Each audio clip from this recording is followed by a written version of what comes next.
স্বীকার করতে। যারা বহুত টাকা পয়সা থাকে তাদের যদি দান করা ধর্ম যদি না করে তাহলে ওই পয়সাটা কি হবে? বলে পয়সার তিন গতি আছে, দান, ভোগ, নাশ। যাতে তুমি দান করো, কাউকে দান করো বা তুমি নিজে ভোগ করো, আর যদি দানও করবে না ভোগ করে না তাহলে লাস্টে কি হয়ে যাবে? নাশ, আপনি নাশ হয়ে যাবে। মানে তুমি ছাড়ে চলে যাবে, তোমার আয়ুষটা শেষ হবে আর ধনটা পড়ে নিয়ে যাবে, কার ধন তোমাকে ছাড়ে চলে যাবে। মানে লক্ষ্মীরও তো চঞ্চল আছে, জেনে থেকে লক্ষ্মী দাঁড়াই দাঁড়াই ফটোলা পাবে, লক্ষ্মী বসা বসা, সরস্বতী বসে থাকে কিন্তু লক্ষ্মী দাঁড়াই থাকে। কেন দাঁড়াই থাকে? হুচ করে পালিয়ে দিয়ে। আর সরস্বতী কেমন থাকে? বসে বসে বিনা বাজায়। তো সরস্বতী যার ভিতরে ঢুকে মানে তার ভিতরে জ্ঞানটা মানে বসে যায়। আর সরস্বতী যাদের ঢুকে, যাদের ঘরে কোনো গ্যারেন্টি নেই, কবও চলতে পারে। যখন এই ঘরে পাপ আরম্ভ হয়ে যাবে, ঘরে পাপ বুদ্ধি ঢুকে যায়, লক্ষ্মীটা ওইখান থেকে চলে যায়। হিংসা যদি আরম্ভ হয়ে যায় ঘরের মধ্যে, লক্ষ্মী চলতে থাকে। আর যাদের ঘরে পুণ্যের কাজ হয় তাদের লক্ষ্মী চলে আসে। ঠিক তো দান, লাভ বা ভোগ তিনটা গতি আছে লক্ষ্মীর।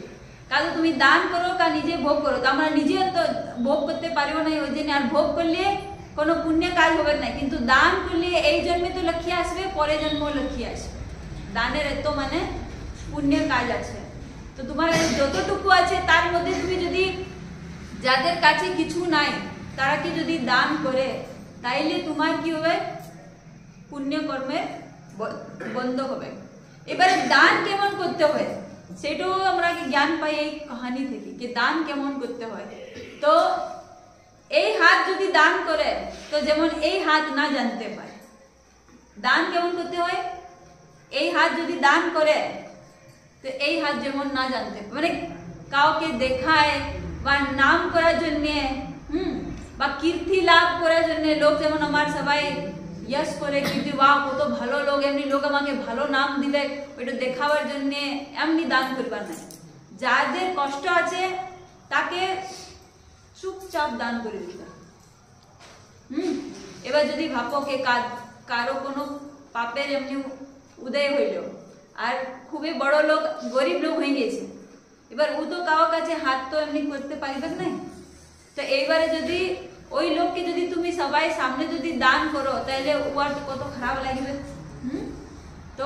তো বলে কি আজ তোমার দিন ভালো আছে, ওর খারাপ আছে, কাল হইতে পারে ওর দিন ভালো হয়ে যাবে আর তোমার পরিস্থিতিটা খারাপ হইতে পারে। তো এই জন্য দান কেমন দিতে হয়, যেমন কেউ না জানতে পারে, যেমন দিবার লোককে যেমন না অপমান লাগে, এমনি দান করতে হয়।